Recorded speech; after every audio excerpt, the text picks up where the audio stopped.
ang isang kayamanan ng mga regalo para sa kasal nila ni Linares. Siyang tunay. Tunay na kayamanan. O, diba?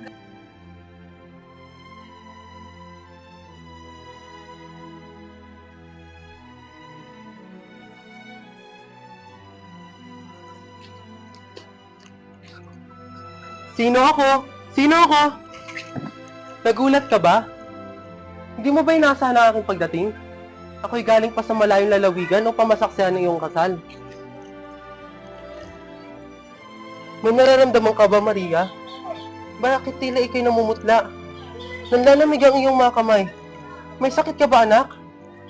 Wala ka na bang tiwala sa iyong ninong? Umupo ka, anak. Ba't ka umiiyak, anak? Umiiyak ka ba? Nagkagalit ba kayo ni Linares? Ayoko marinig ang tungkol sa kanya ngayon. Huwag kang umiyak ng ganyan, anak ko.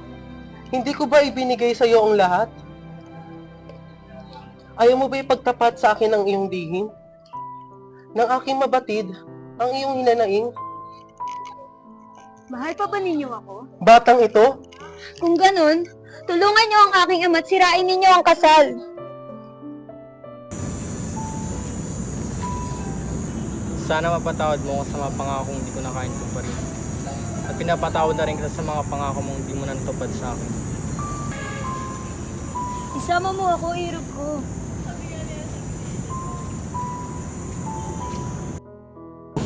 Hanggat nabubuhay ako, iniisip kong lumaban, umasa, at manali.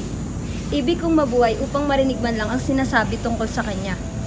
Ngunit ngayong pinatay na nila siya, wala na ngayong dahilan para mabuhay ako at magtiis. Ngunit Gaga, di ba mas mabait si Linares kaysa kay Ibarra? Noong nabubuhay siya, ibig kong magpakasal. Iniisip kong tumakas pagkatapos. Ngunit ngayong patay na siya, kumbento o ang kamatayan? Talaga bang mahal mo siya? Ngunit anak, ako iyong patawarin sapagkat ako'y nagkasala sa iyo. Gusto ko tutulan ang iyong kasal dahil gusto ko ikay kay Linares makasal.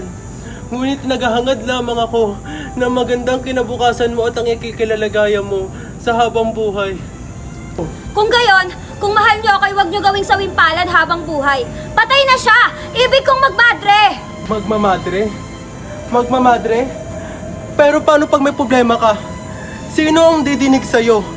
Hindi mo ba alam kung ano ang nasa likod ng mga pader doon sa kumbento?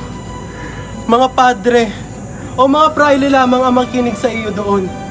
Wala ako doon. Kumbento o ang kamatayan? Diyos ko! Diyos ko! Pagpalain mo ang aking anak. Kung ibig mo magmadre, sige, magmadre ka. Ayaw kitang mamatay. Ninong! Ninong ko!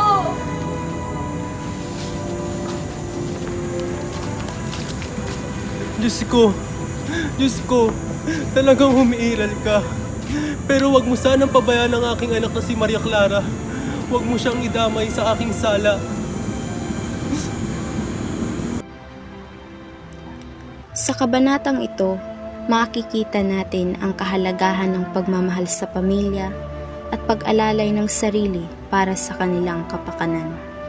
Ang buhay ay puno ng pagsubok at paghihirap at kailangang harapin ang mga ito ng may paninindigan at tatag ng loob. Binibigyang diin din dito na ang pag-ibig ay hindi lamang para sa sarili, kundi para rin sa kapakanan ng ating mga mahal sa buhay. Kailangan nating matutong magparaya, magpatawad, at magbigay ng kalinga sa mga taong mahalaga sa atin upang maipagpatuloy natin ang buhay na puno ng pag-asa para sa hinaharap. Naway may natutunan tayong mga aral mula sa kabanatang ito na ating magagamit pa sa kasalukuyan at maging sa hinaharap.